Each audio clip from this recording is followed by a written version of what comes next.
welcome to the Teacher Geek YouTube channel. Here we show teachers how to use technology with a purpose. Hello, and welcome to the first in a series of videos that I wanted to do called Big Questions, where I tackle some of the questions that I typically get from teachers that I'm training on the use of technology in the classroom.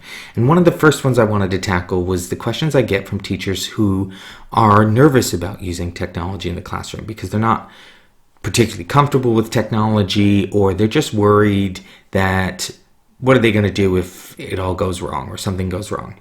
The first thing I would say is that I very much buy into Mike Bell's view that with any teaching resource, technology included, you need to use it at least 5 times before you can really make the decision as to whether or not it's going to work for you.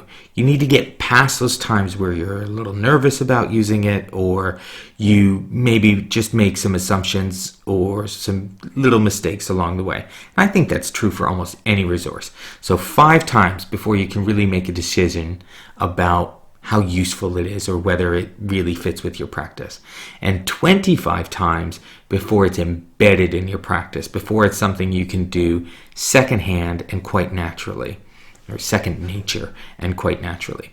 So 5 times just to get used to it, 25 times before it's really embedded in your practice. And I also think it's a really good idea that the first time you use any bit of technology in the classroom, that you choose to use it with your best group. All of us have that one group that no matter what we ask them to do, they're just going to go for it, and they buy into it, they trust us.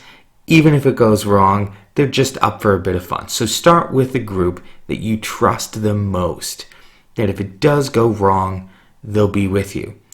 Also, you may choose to use it in a group where you have 1 or 2 students that are quite technologically savvy, and prep them first. Have them look at the website that you're going to use or the tool you're going to use with you before you use it, so that if you do struggle in the room, you have a point of contact, some help or support within the room that you can go to. And that is a really useful way that I've done it as well. I'm not usually the smartest or the best IT user in any classrooms that I teach, so be sure to use the learners that you have as a resource first. Another option might be to try it on your colleagues first. Do a dry run in the staff room before you bring it out in front of students, so you just have that little bit of extra comfort. The reality is that using IT in the classroom is just like any other resource. Something can always go wrong. You could do a mix and match activity and find that 3 of the envelopes of materials were missing something. Something can always go wrong with any resource you use. IT isn't any different. You just haven't seen it go wrong before.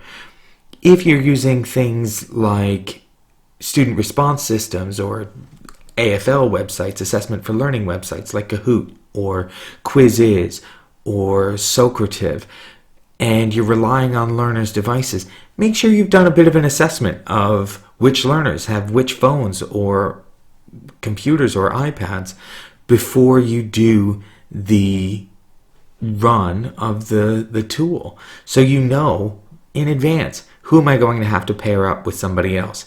Do I need to make sure that I have an extra iPad in the classroom so that I can throw it at somebody if they need to use it?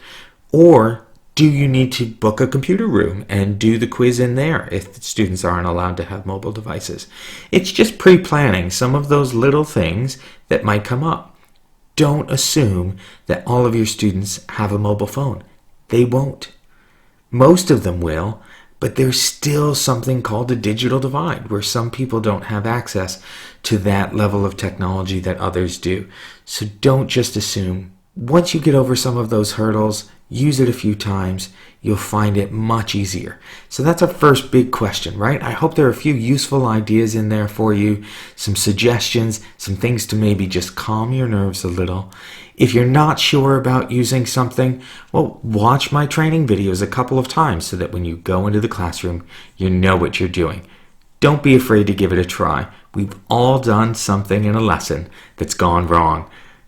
IT isn't any different from any other resource. Just remember to have some fun.